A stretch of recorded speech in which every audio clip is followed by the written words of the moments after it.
प्रेमचंद द्वारा रचित उपन्यास रंगभूमि अध्याय 11। भैरव पासी अपनी माँ का सपूत बेटा था।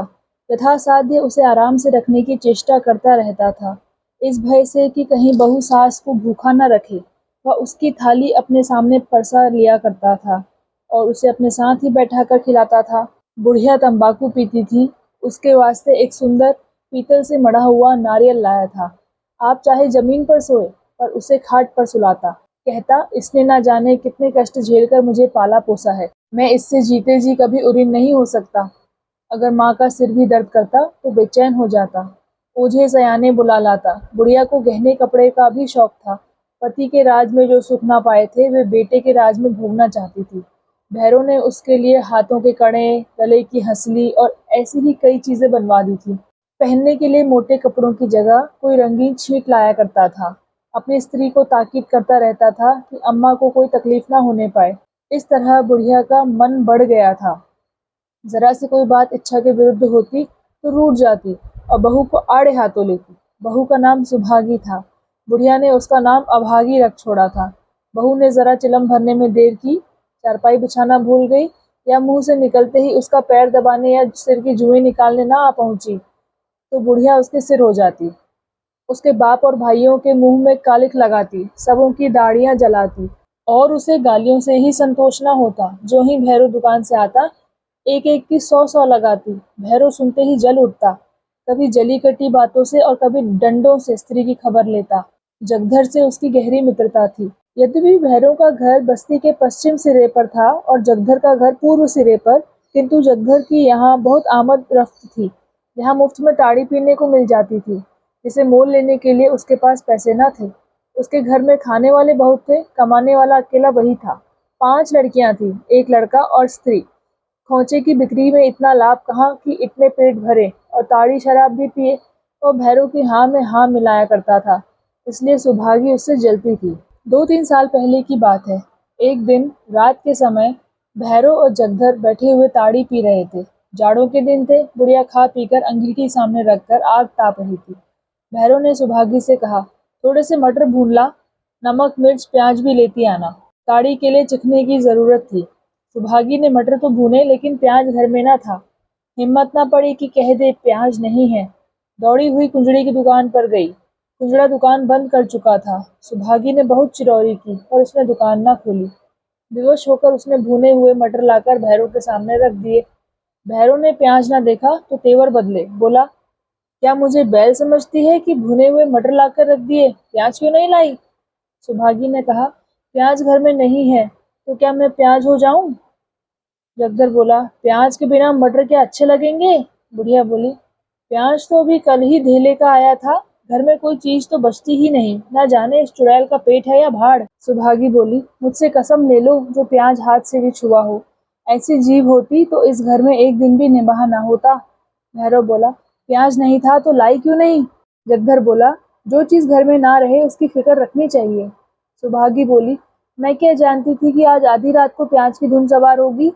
भैरव ताड़ी के नशे में था। नशे में भी क्रोध का सा गुण है, निर्बलों पर ही उतरता है। डंडा पास ही धरा था, उठाकर एक डंडा सुभागी को मारा। उसके हाथ की सब चूड़ियां टूट गई। घर से भागी। भैरव पीछे दौड़ा। सुभागी एक दुकान की आड़ में छिप गई।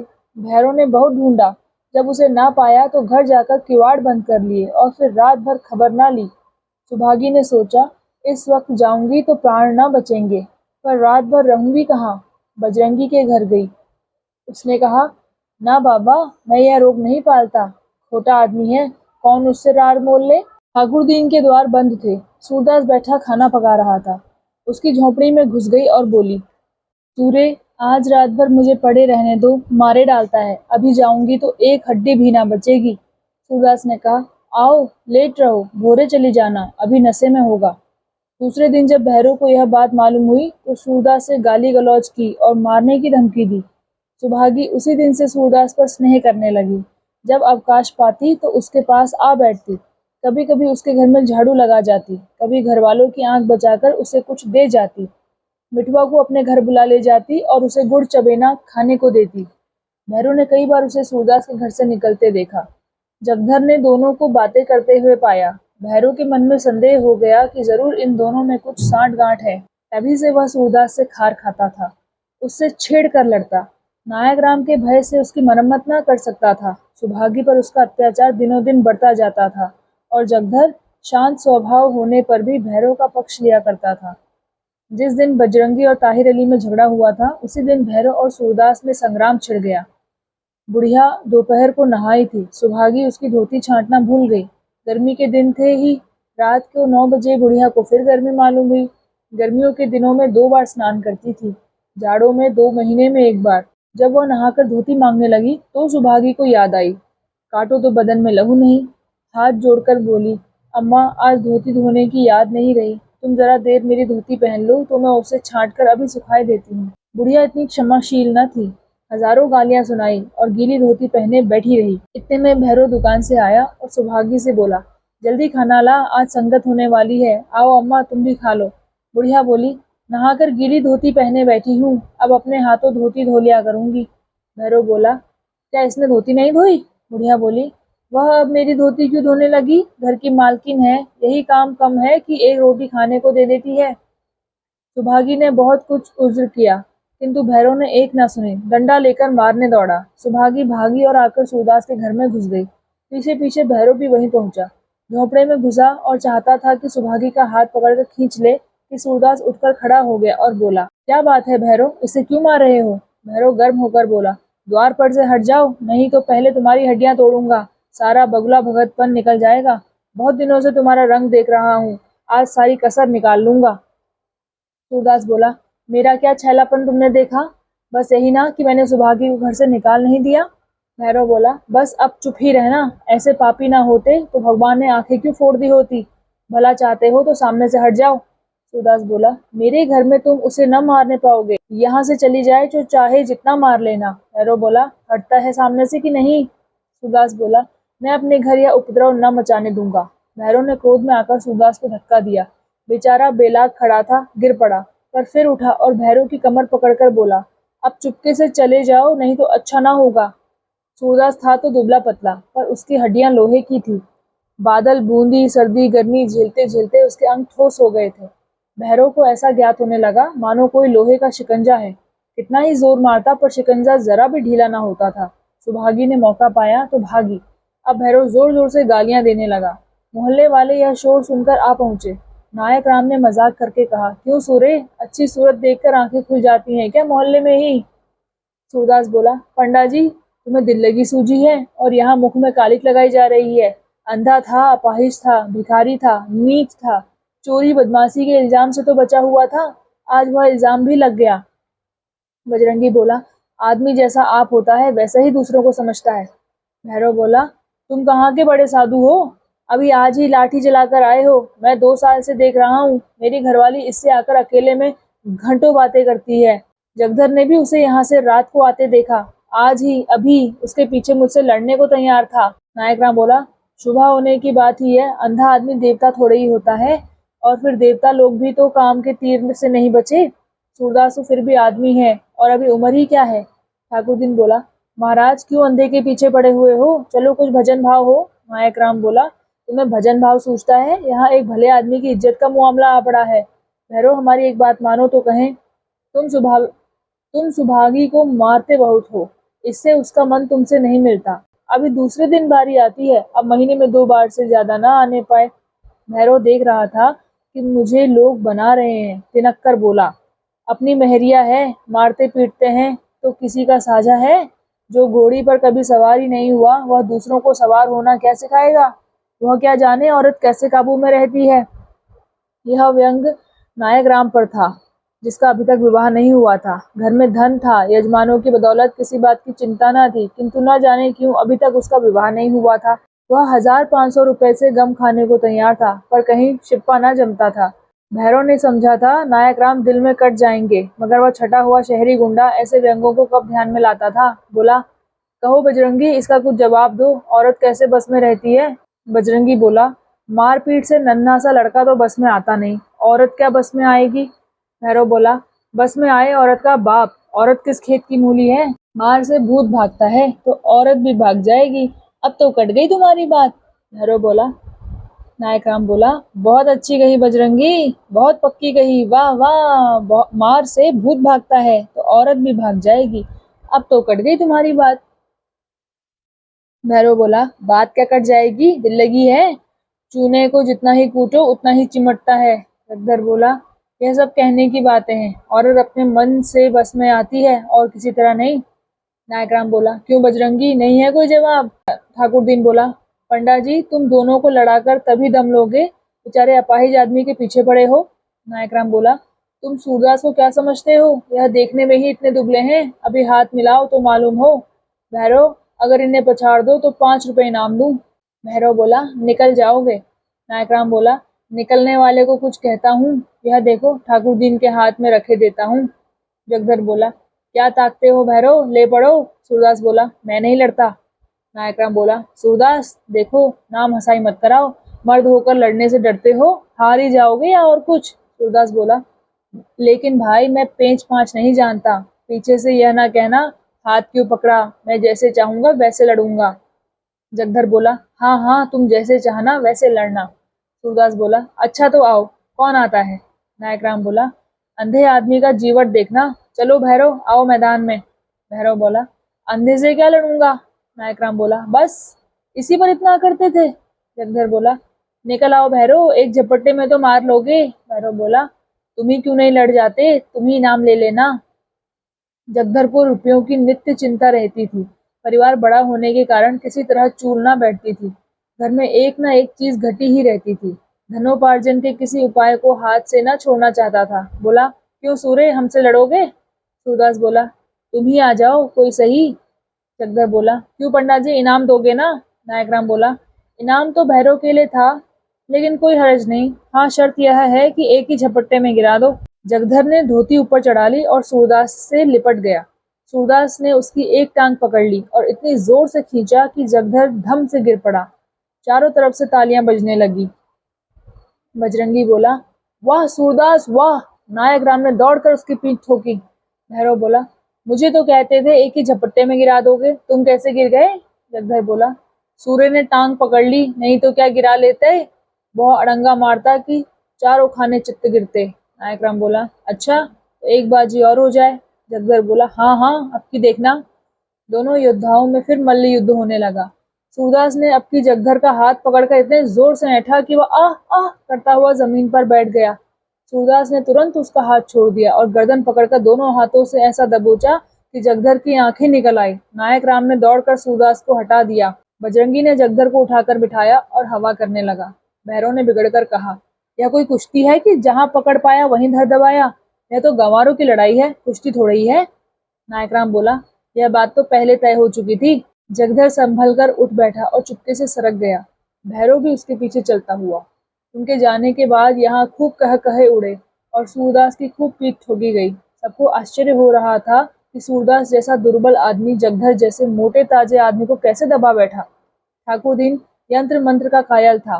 बोला, सूर्य को किसी देवता का इष्ट है, हमें भी बताओ सूर्य, कौन सा मंत्र जगाया था। सूरदास बोला, 100 मंत्रों का मंत्र हिम्मत है, ये रुपए जगधर को दे देना, नहीं तो मेरी कुशल नहीं है। ठाकुर दीन बोला, रुपए क्यों दे दूं, कोई लूट है, तुमने बाजी मारी है, तुमको मिलेंगे। नायक राम बोला, अच्छा सूरदास, ईमान से बता दो, सुभागी को किस मंत्र से बस में किया। अब तो यहाँ सब लोग अपने ही हैं, कोई दूसरा नहीं, मैं भी कहीं कंपा लगाऊं। सूरदास ने करुण स्वर में कहा, पंडा जी अगर तुम भी मुझसे ऐसी बातें करोगे तो मैं मुंह में कालिख लगाकर कहीं निकल जाऊंगा। मैं पराई स्त्री को अपनी माता, बेटी, बहन समझता हूँ। जिस दिन मेरा मन इतना चंचल हो जाएगा तुम मुझे जीता ना देखोगे। यह कहकर सूरदास फूट फूट कर रोने लगा। जरा देर में आवाज संभाल कर बोला, भैरव रोज उसे मारता है, बेचारी कभी कभी मेरे पास आकर बैठ जाती है।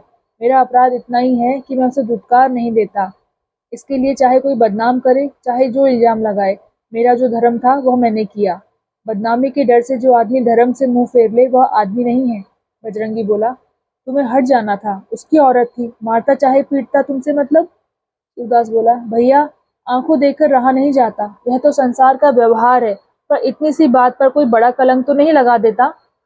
मैं तुमसे सच कहता हूँ, आज मुझे जितना दुख हो रहा है उतना दादा के मरने पर भी ना हुआ था। मैं अपाहिज, दूसरों के टुकड़े खाने वाला, और मुझ पर यह कलंक।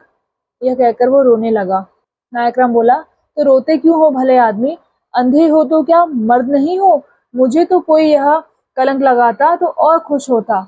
ये हजारों आदमी जो तड़के गंगा स्नान करने जाते हैं, वहां नजरबाजी के सिवा और क्या करते हैं? मंदिरों में इसके सिवा और क्या होता है? मेले ठेलों में भी यही बहार रहती है। यही तो मर्दों के काम है। अब सरकार के राज में लाठी तलवार का तो कहीं नाम नहीं रहा। सारी मनुसाई इसी नजरबाजी में रह गई है। इसकी क्या चिंता? चलो भगवान का भजन हो, यह सब दुख दूर हो जाएगा। बजरंगी को चिंता लगी हुई थी। आज की मारपीट का ना जाने क्या फल हो। कल पुलिस द्वार पर आ जाएगी। गुस्सा हराम होता है। नायक राम ने आश्वासन दिया, भले आदमी पुलिस से क्या डरते हो? कहो थानेदार को बुलाकर न जाऊं? कहो इंस्पेक्टर को बुलाकर चपटियाऊं?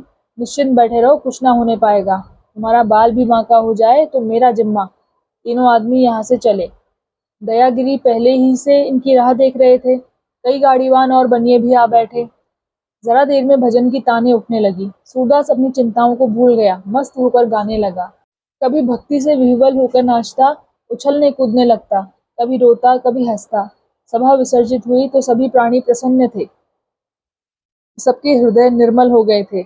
मलिनता मिट गई थी, मानो किसी रमणीक स्थान की सैर करके आए हों। सूरदास तो मंदिर के चबूतरे पर ही लेटा और लोग अपने अपने घर गए। किंतु थोड़ी देर बाद ही सूरदास को फिर उन्हीं चिंताओं ने आ घेरा। मैं क्या जानता था कि भैरव के मन में मेरी ओर से इतना मैल है? नहीं तो सुभागी को अपने झोपड़े में आने ही क्यों देता? जो सुनेगा वही मुझ पर थूकेगा। लोगों को ऐसी बातों पर कितनी जल्द विश्वास आ जाता है। मोहल्ले में कोई अपने दरवाजे पर खड़ा ना होने देगा। उफ, भगवान तो सबके मन की बात जानते हैं। आदमी का धर्म है कि किसी को दुख में देखे तो उसे तसल्ली दे। अगर अपना धर्म पालने में भी कलंक लगता है तो लगे बला से। इसके लिए कहाँ तक रोऊं? कभी न कभी तो लोगों को मेरे मन का हाल मालूम हो ही जाएगा। किंतु जगधर और भैरव दोनों के मन में ईर्ष्या का फोड़ा पक रहा था। जगधर कहता था, मैंने तो समझा था सहज में 5 रुपए मिल जाएंगे। नहीं तो क्या कुत्ते ने काटा था कि उससे भिड़ने जाता? आदमी काहे का है? लोहा है। भैरव बोला, मैं उसकी ताकत की परीक्षा कर चुका हूँ। ठाकुर दीन सच कहता है, उसे किसी देवता का इष्ट है। जगधर बोला, इष्ट विष्ट कुछ नहीं है, यह सब बेफिक्री है। हम तुम गृहस्थी के जंजाल में फंसे हुए हैं। नून तेल लकड़ी की चिंता सिर पर सवार रहती है। घाटे नफे के फेर में पड़े रहते हैं। उसे कौन चिंता है? मजे से जो कुछ मिल जाता है खाता है और मीठी नींद सोता है। हमको तुमको रोटी दाल भी दोनों जून नसीब नहीं होती। उससे क्या कमी है? किसी ने चावल दिए, कहीं मिठाई पा गया, घी दूध बजरंगी के घर से मिल ही जाता है। बल तो खाने से होता है। भैरव बोला, नहीं, यह बात नहीं है। नशा खाने से बल का नाश हो जाता है।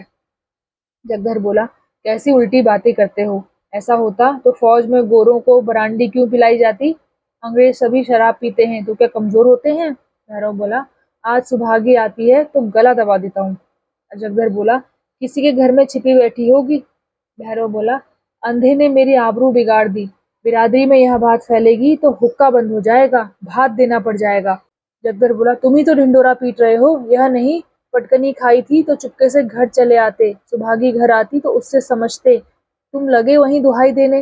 भैरव बोला, इस अंधे को मैं ऐसा कपटी ना समझता था, नहीं तो अब तक कभी का उसको मजा चखा चुका होता।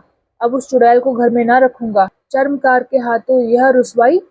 जगधर बोला, अब इससे बड़ी और क्या बदनामी होगी? गला काटने का काम है। भैरव बोला, बस यही मन में आता है कि चलकर गणासा मारकर काम तमाम कर दूं, लेकिन नहीं, मैं उसे खिला खिला कर मारूंगा। सुभागी का दोष नहीं, सारा तूफान इसी ऐबी अंधे का खड़ा किया हुआ है। जगधर बोला, दोष दोनों का है। भैरव बोला, लेकिन छेड़छाड़ तो पहले मर्द ही करता है। उससे तो अब मुझे कोई वास्ता नहीं रहा। जहाँ चाहे जाए, जैसे चाहे रहे। मुझे तो अब इसी अंधे से भुगतना है। सूरत से कैसा गरीब मालूम होता है, जैसे कुछ जानता ही नहीं, और मन में इतना कपट भरा हुआ है। भीख मांगते दिन जाते हैं, उस पर भी अभागे की आंखें नहीं खुलती। जगधर, इसने मेरा सिर नीचा कर दिया। मैं दूसरों पर हंसा करता था, अब जमाना मुझ पर हंसेगा। मुझे सबसे बड़ा मलाल तो यह है कि अभागिन गई भी तो चर्मकार के साथ गई। अगर किसी ऐसे आदमी के साथ जाती जो जात पात में, देखने सुनने में, धन दौलत में मुझसे बढ़कर होता, तो मुझे इतना रंज ना होता। जो सुनेगा अपने मन में यही कहेगा कि मैं इस अंधे से भी गया बीता हूँ। जगधर बोला, औरतों का स्वभाव कुछ समझ में नहीं आता। नहीं तो कहाँ तुम और कहाँ वह अंधा, मुंह पर मक्खियां भिनका करती हैं। मालूम होता है जूते खाकर आया है। भैरव बोला, और बेहया कितना बड़ा है, भीख मांगता है, अंधा है। पर जब देखो हंसता ही रहता है। मैंने उसे कभी रोते ही नहीं देखा। जगदर बोला, घर में रुपए गड़े हैं, रोए उसकी भला, भीख तो दिखाने को मांगता है। भैरव बोला, अब रोएगा, ऐसा रुलाऊंगा कि छठी का दूध याद आ जाएगा। यूं बातें करते हुए दोनों अपने अपने घर गए। रात के 2 बजे होंगे कि अकस्मात सूरदास की झोपड़ी से ज्वाला उठी। लोग अपने अपने द्वारों पर सो रहे थे। निद्रावस्था में भी उपचेतना जागती रहती है। दम के दम में सैकड़ों आदमी जमा हो गए। आसमान पर लाली छाई हुई थी। ज्वालाएं लपक लपक कर आकाश की ओर दौड़ने लगी। कभी उनका आकार किसी मंदिर के स्वर्ण कलश का सा हो जाता था, कभी वे वायु के झोंके से यूं कंपित होने लगती थी मानो जल में चांद का प्रतिबिंब हो। आग बुझाने का प्रयत्न किया जा रहा था, पर झोपड़े की आग ईर्ष्या की आग की भांति कभी नहीं बुझती। कोई पानी ला रहा था, कोई यूं ही शोर मचा रहा था, किंतु अधिकांश लोग चुपचाप खड़े नैराश्यपूर्ण दृष्टि से अग्निदाह को देख रहे थे, मानो किसी मित्र की चिताग्नि हो। सूरदास सहसा दौड़ा हुआ आया और चुपचाप ज्वाला के प्रकाश में खड़ा हो गया। बजरंगी ने पूछा, ये कैसे लगी सूरे? चूल्हे में तो आग नहीं छोड़ दी थी। सूरदास बोला, झोपड़े में जाने का कोई रास्ता ही नहीं है। बजरंगी बोला, अब तो अंदर बाहर सब एक हो गया है, दीवारें जल रही हैं। सूरदास बोला, किसी तरह नहीं जा सकता। बजरंगी बोला, कैसे जाओगे? देखते नहीं हो यहाँ तक लपटें आ रही हैं। जगदर बोला, सूरे, क्या आज चूल्हा ठंडा नहीं किया था? नायक राम बोला, चूल्हा ठंडा किया होता तो दुश्मनों का कलेजा कैसे ठंडा होता? जगदर बोला, पंडा जी, मेरा लड़का काम ना आए। अगर मुझे कुछ भी मालूम हो, तुम मुझ पर नाहक सुबह करते हो। नायक राम बोला, मैं जानता हूँ जिसने लगाई है, बिगाड़ ना दूं तो कहना। ठाकुरदीन बोला, तुम क्या बिगाड़ोगे, भगवान आप ही बिगाड़ देंगे। इसी तरह जब मेरे घर में चोरी हुई थी तो सब स्वाहा हो गया। जगदर बोला, जिसके मन में इतनी खुटाई हो, भगवान उसका सत्यानाश कर दे। सूरदास बोला, अब तो लपट नहीं आती। बजरंगी बोला, हाँ, फूस जल गया, अब धारन जल रही है। सूरदास बोला, अब तो अंदर जा सकता हूँ। नायक राम बोला, अंदर तो जा सकते हो पर बाहर नहीं निकल सकते। अब चलो, आराम से सो रहो, जो होना था हो गया, पछताने से क्या होगा। सूरदास बोला, हाँ, सो रहूंगा, जल्दी क्या है। थोड़ी देर में रही सही आग भी बुझ गई। कुशल यह हुई कि और किसी के घर में आग न लगी। सब लोग इस दुर्घटना पर आलोचनाएं करते हुए विदा हुए। सन्नाटा छा गया, किंतु सूरदास अब भी वहीं बैठा हुआ था। उसे झोपड़े के जल जाने का दुख न था, बर्तन आदि के जल जाने का भी दुख न था। दुख था उस पोटली का, जो उसकी उम्र भर की कमाई थी, जो उसके जीवन की सारी आशाओं का आधार थी, जो उसकी सारी यातनाओं और रचनाओं का निष्कर्ष थी। इस छोटी सी पोटली में उसका, उसके पितरों का और उसके नामलेवा का उद्धार संचित था। यही उसके लोक और परलोक, उसकी दीन दुनिया का आशा दीपक थी। उसने सोचा, पोटली के साथ रुपए थोड़े ही जल गए होंगे। अगर रुपए पिघल भी गए होंगे तो चांदी कहाँ जाएगी। क्या जानता था कि आज यह विपत्ति आने वाली है, नहीं तो यही न सोता। पहले तो कोई झोपड़ी के पास आता ही ना, और अगर आग लगाता भी तो पोटली को पहले ही निकाल लेता। सच तो यह है कि मुझे यहाँ रुपए रखने ही ना चाहिए थे, पर रखता कहाँ। मोहल्ले में ऐसा कौन है जिसे रखने को देता। हाय, पूरे 500 रुपए थे। कुछ पैसे ऊपर हो गए थे। क्या इसी दिन के लिए पैसे पैसे बटोर रहा था? खा लिया होता तो कुछ तस्कीन होती। क्या सोचता था और क्या हुआ। गया जाकर पितरों को पिंड देने का इरादा किया था। अब उनसे कैसे गला छूटेगा। सोचता था, कहीं मिठुआ की सगाई ठहर जाए तो कर डालूं। बहू घर में आ जाए तो एक रोटी खाने को मिले। अपने हाथों ठोक ठोक कर खाते एक जुग बीत गया। बड़ी भूल हुई। चाहिए था कि जैसे जैसे हाथ में रुपए आते एक एक काम पूरा करता जाता। बहुत पांव फैलाने का यही फल है। उस समय तक राख ठंडी हो चुकी थी। सूरदास अटकल से द्वार की ओर झोंपड़े में घुसा, पर 2-3 पग के बाद एकाएक पांव भूवल में पड़ गया। ऊपर राख थी लेकिन नीचे आग। तुरंत पांव खींच लिया और अपनी लकड़ी से राख को उलटने पलटने लगा, जिससे नीचे की आग भी जल्द राख हो जाए। आधे घंटे में उसने सारी राख नीचे से ऊपर कर दी और तब फिर डरते डरते राख में पैर रखा। राख गर्म थी पर असह्य न थी। उसने उसी जगह की सीध में राख को टटोलना शुरू किया जहाँ छप्पर में पोटली रखी थी। उसका दिल धड़क रहा था। उसे विश्वास था कि रुपए मिले या ना मिले, पर चांदी तो कहीं गई ही नहीं। सहसा वह उछल पड़ा। कोई भारी चीज हाथ लगी, उठा लिया, पर टटोल कर देखा तो मालूम हुआ ईंट का टुकड़ा है। फिर टटोलने लगा, जैसे कोई आदमी पानी में मछलियां टटोले। कोई चीज हाथ न लगी। तब तो उसने नैराश्य की उतावली और अधीरता के साथ सारी राख छान डाली। एक एक मुट्ठी राख हाथ में लेकर देखी। लोटा मिला, तवा मिला, किंतु पोटली ना मिली। उसका वह पैर जो अब तक सीढ़ी पर था फिसल गया और अब वह अथाह गहराई में जा पड़ा। उसके मुख से सहसा एक चीख निकल आई। वह वहीं राख पर बैठ गया और बिलख बिलख कर रोने लगा। यह फूस की राख न थी, उसकी अभिलाषाओं की राख थी।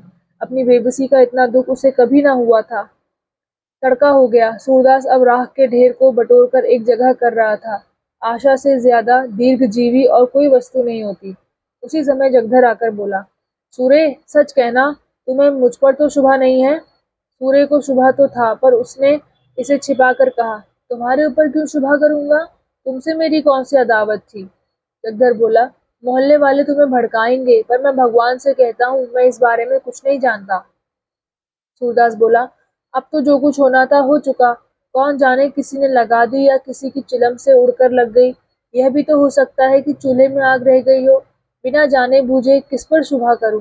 जगधर बोला, इसी से तुम्हें चिता दिया कि कहीं सुबह में मैं भी ना मारा जाऊं। सूरदास बोला, तुम्हारी तरफ से मेरा दिल साफ है। जगधर को भैरव की बातों से अब यह विश्वास हो गया कि उसी की शरारत है। उसने सूरदास को रुलाने की बात कही थी। उस धमकी को इस तरह पूरा किया। वह वहां से सीधे भैरव के पास गया। वह चुपचाप बैठा नारियल का हुक्का पी रहा था, पर मुख से चिंता और घबराहट झलक रही थी। जगधर को देखते ही बोला, कुछ सुना? लोग क्या बातचीत कर रहे हैं? जगधर बोला, सब लोग तुम्हारे ऊपर शुभा करते हैं। नायक राम की धमकी तो तुमने अपने कानों से सुनी? भैरव बोला, यहाँ ऐसी धमकियों की परवाह नहीं। सबूत क्या है कि मैंने लगाई? जगधर बोला, सच कहो, तुम्ही ने लगाई? भैरव बोला, हाँ, चुपके से एक दिया सलाई लगा दी। जगधर बोला, मैं कुछ कुछ पहले ही समझ गया था, पर यह तुमने बुरा किया। झोपड़ी जलाने से क्या मिला? 2-4 दिन में फिर दूसरी झोपड़ी तैयार हो जाएगी। भैरव बोला, कुछ हो, दिल की आग तो ठंडी हो गई। यह देखो। यह कहकर उसने एक थैली दिखाई, जिसका रंग धुएं से काला हो गया था। जगधर ने उत्सुक होकर पूछा, इसमें क्या है? अरे, इसमें तो रुपए भरे हुए हैं। भैरव बोला, यह सुभागी को बहका ले जाने का जरिमाना है। जगधर बोला, सच बताओ, यह रुपए कहाँ मिले? भैरव बोला, उसी झोंपड़े में। बड़े जतन से धरन की आड़ में रखे हुए थे। पाजी रोज राहगीरों को ठग ठग कर पैसे लाता था और इसी थैली में रखता था। मैंने गिने हैं, 500 से ऊपर हैं। न जाने कैसे इतने रुपए जमा हो गए। बचा को इन्हीं रुपयों की गर्मी थी। अब गर्मी निकल गई। अब देखो किस बल पर उछलते हैं। बिरादरी को भोज भात देने का सामान हो गया। नहीं तो इस वक्त रुपए कहाँ मिलते। आजकल तो देखते ही हो, बल्लम टेरों के मारे बिक्री कितनी मंदी है। जगधर बोला, मेरी तो सलाह है कि रुपए उसे लौटा दो। बड़ी मशक्कत की कमाई है, हजम ना होगी। जगधर दिल का खोटा आदमी नहीं था, पर इस समय उसने यह सलाह उसे नेक नियति से नहीं, हसद से दी थी। उसे यह असह्य था कि भैरव के हाथ इतने रुपए लग जाएं। भैरव आधे रुपए उसे देता तो शायद उसे तस्कीन हो जाती, पर भैरव से यह आशा न की जा सकती थी। बेपरवाही से बोला, मुझे अच्छी तरह हजम हो जाएगी। हाथ में आए हुए रुपए को नहीं लौटा सकता। उसने तो भीख ही मांगकर जमा किए हैं। गेहूं तो नहीं तौला था। जगधर बोला, पुलिस सब खा जाएगी। भैरव बोला, सूर्य पुलिस में ना जाएगा, रो धोकर चुप हो जाएगा। जगधर बोला, गरीब की हाय बड़ी जानलेवा होती है। भैरव बोला, वह गरीब है? अंधा होने से ही गरीब हो गया? जो आदमी दूसरों की औरतों पर डोरे डाले, जिसके पास सैकड़ों रुपए जमा हो, वह दूसरों को रुपए उधार देता हो, वह गरीब है? गरीब जो कहो तो हम तुम हैं। घर में ढूंढ आओ, एक पूरा रुपया ना निकलेगा। ऐसे पापियों को गरीब नहीं कहते। अब भी मेरे दिल का कांटा नहीं निकला। जब तक उसे रोते ना देखूंगा, यह कांटा ना निकलेगा। जिसने मेरी आबरू बिगाड़ दी, उसके साथ जो चाहे करूं, मुझे पाप नहीं लग सकता। जगधर का मन आज खोंचा लेकर गलियों का चक्कर लगाने में ना लगा। छाती पर सांप लौट रहा था। इसे दम के दम में इतने रुपए मिल गए, अब मौज उड़ाएगा। तकदीर इस तरह खुलती है। यहाँ कभी पड़ा हुआ पैसा भी ना मिला। पाप पुण्य की कोई बात नहीं। मैं ही कौन दिन भर पुण्य क्या करता हूँ। दमड़ी छदाम कौड़ियों के लिए टेनी मारता हूँ, बाट खोटे रखता हूँ, तेल की मिठाई को घी की कहकर बेचता हूँ। ईमान गंवाने पर भी कुछ नहीं लगता। जानता हूँ यह बुरा काम है, पर बाल बच्चों को पालना भी तो जरूरी है। इसने ईमान खोया तो कुछ लेकर खोया। गुनाह बेलज्जत नहीं रहा। अब 2-3 दुकानों का और ठेका ले लेगा। ऐसे ही कोई माल मेरे हाथ भी पड़ जाता तो जिंदगानी सफल हो जाती। जगधर के मन में ईर्ष्या का अंकुर जमा। वह भैरव के घर से लौटा तो देखा कि सूरदास राख को बटोरकर उसे आटे की भांति गूंद रहा है। सारा शरीर भस्म से ढका हुआ है और पसीने की धारें निकल रही हैं। बोला, सूर्य क्या ढूंढते हो? सूरदास कहता, कुछ नहीं, यहाँ रखा ही क्या था, यही लोटा तवा देख रहा था। जगधर बोला, और वह थैली किसकी है जो भैरव के पास है? सूरदास चौंका, क्या इसलिए भैरव आया था? जरूर यही बात है, घर में आग लगाने के पहले रुपए निकाल लिए होंगे। लेकिन अंधे भिखारी के लिए दरिद्रता इतनी लज्जा की बात नहीं है जितना धन। सूरदास जगधर से अपनी आर्थिक हानि को गुप्त रखना चाहता था। वह गया जाकर पिंडदान करना चाहता था, विधवा का ब्याह करना चाहता था, कुआं बनवाना चाहता था, किंतु इस ढंग से कि लोगों को आश्चर्य हो कि इसके पास रुपए कहाँ से आए। लोग यही समझे कि भगवान दीन जनों की सहायता करते हैं। भिखारियों के लिए धन संचय पाप संचय से कम अपमान की बात नहीं है। बोला, मेरे पास थैली वैली कहाँ, होगी किसी की, थैली होती तो भीख मांगता। जगधर बोला, मुझसे उड़ते हो? भैरव मुझसे स्वयं कह रहा था कि झोपड़े में धरन के ऊपर यह थैली मिली, 500 रुपए से कुछ बेसी है। सूरदास बोला, वह तुमसे हंसी करता होगा, 5.5 रुपए तो कभी जुड़े ही नहीं, 550 कहाँ से आते। इतने में सुभागी वहां आ पहुंची। रात भर मंदिर के पिछवाड़े अमरूद के बाग में छिपी बैठी थी। वह जानती थी आग भैरव ने लगाई है। भैरव ने उस पर जो कलंक लगाया था उसकी उसे विशेष चिंता न थी, क्योंकि वह जानती थी कि किसी को इस पर विश्वास न आएगा। लेकिन मेरे कारण सूरदास का यूं सर्वनाश हो जाए, उसका उसे बड़ा दुख था। वह इस समय उसको तस्कीन देने आई थी। जगधर को वहां खड़ा देखा तो झिझकी, भय हुआ कहीं ये मुझे पकड़ ना ले। जगधर को वह भैरव का ही दूसरा अवतार समझती थी। उसने प्रण कर लिया था कि अब भैरव के घर ना जाऊंगी, अलग रहूंगी और मेहनत मजूरी करके जीवन का निर्वाह करूंगी। यहाँ कौन लड़के रो रहे हैं, एक मेरा ही पेट उसे भारी है ना। अब अकेले ठोके और खाए और बुढ़िया के चरण धो धोकर पिए, मुझसे तो यह नहीं हो सकता। इतने दिन हुए इसने कभी अपने मन से धेले का सिंदूर भी ना दिया होगा, तो मैं क्यों उसके लिए मरूं। वह पीछे लौटना ही चाहती थी कि जगधर ने पुकारा, सुभागी कहाँ जाती है? देखिए अपने खसम की करतूत, बेचारे सूरदास को कहीं का न रखा। सुभागी ने समझा मुझे झांसा दे रहा है, मेरे पेट की थाह लेने के लिए यह जाल फेंका है। व्यंग से बोली, उसके गुरु तो तुम ही हो, तुम ही ने मंत्र दिया होगा। जगधर बोला, हाँ यही मेरा काम है, चोरी डाका न सिखाऊं तो रोटियां क्यों कर चलें। सुभागी ने फिर व्यंग किया, रात ताड़ी पीने को नहीं मिली क्या? जगधर बोला, ताड़ी के बदले क्या अपना ईमान बेच दूंगा। जब तक समझता था भला आदमी है, साथ बैठता था, हंसता बोलता था, ताड़ी भी पी लेता था, कुछ ताड़ी की लालच से नहीं जाता था। लेकिन आज से कभी उसके पास बैठते देखा तो कान पकड़ लेना। जो आदमी दूसरों के घर में आग लगाए, गरीबों के रुपए चुरा ले जाए, वह अगर मेरा बेटा भी हो तो उसकी सूरत ना देखूं। सूरदास ने ना जाने कितने जतन से 500 रुपए बटोरे थे, वह सब उड़ा ले गया। कहता हूँ लौटा दो तो लड़ने पर तैयार होता है। सूरदास बोला, फिर वही रट लगाए जाते हो। कह दिया कि मेरे पास रुपए नहीं थे, कहीं और जगह से मार लाया होगा। मेरे पास 500 रुपए होते तो चैन की बंसी ना बजाता, दूसरों के सामने हाथ क्यों पसारता। जगधर बोला, सूर्य अगर तुम भरी गंगा में कहो कि मेरे रुपए नहीं हैं तो मैं ना मानूंगा। मैंने अपनी आंखों से वह थैली देखी है। भैरव ने अपने मुंह से कहा है कि यह थैली झोपड़े में धरन के ऊपर मिली, तुम्हारी बात कैसे मान लूं। सुभागी बोली, तुमने थैली देखी है? जगधर बोला, हाँ, देखी नहीं तो क्या झूठ बोल रहा हूँ। सुभागी बोली, सूरदास सच सच बता दो, रुपए तुम्हारे हैं। सूरदास बोला, पागल हो गई है क्या, इनकी बातों में आ जाती है, भला मेरे पास रुपए कहाँ से आते। जगधर बोला, इनसे पूछ, रुपए ना थे तो इस घड़ी राख टटोल कर क्या ढूंढ रहे थे। सुभागी ने सूरदास के चेहरे की तरफ अन्वेषण की दृष्टि से देखा। उसकी उस बीमार किसी दशा थी जो अपने प्रियजनों की तस्कीन के लिए अपनी असह्य वेदना को छुपाने का असफल प्रयत्न कर रहा हो। जगधर के निकट आकर बोली, रुपए जरूर थे, इसका चेहरा कहे देता है। जगधर बोला, मैंने थैली अपनी आंखों से देखी है। सुभागी बोली, अब चाहे वह मुझे मारे या निकाले, पर रहूंगी उसी के घर। कहाँ कहाँ थैली को छिपाएगा, कभी तो मेरे हाथ लगेगी।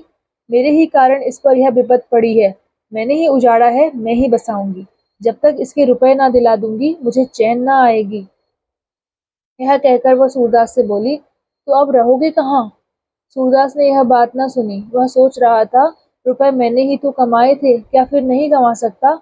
यही ना होगा जो काम इस साल होता वह कुछ दिनों के बाद होगा। मेरे रुपए थे ही नहीं, शायद उस जन्म में मैंने भैरव के रुपए चुराए होंगे, यह उसी का दंड मिला है।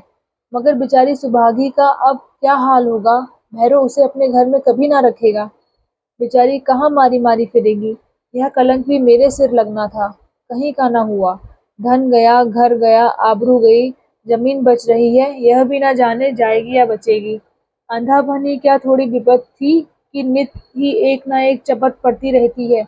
जिसके जी में आता है, चार खोटी खरी सुना देता है। इन दुखजनक विचारों से मर्माहत सा होकर वह रोने लगा। सुभागी जगधार के साथ भैरव के घर की ओर चली जा रही थी और यहाँ सूरदास अकेला बैठा हुआ रो रहा था।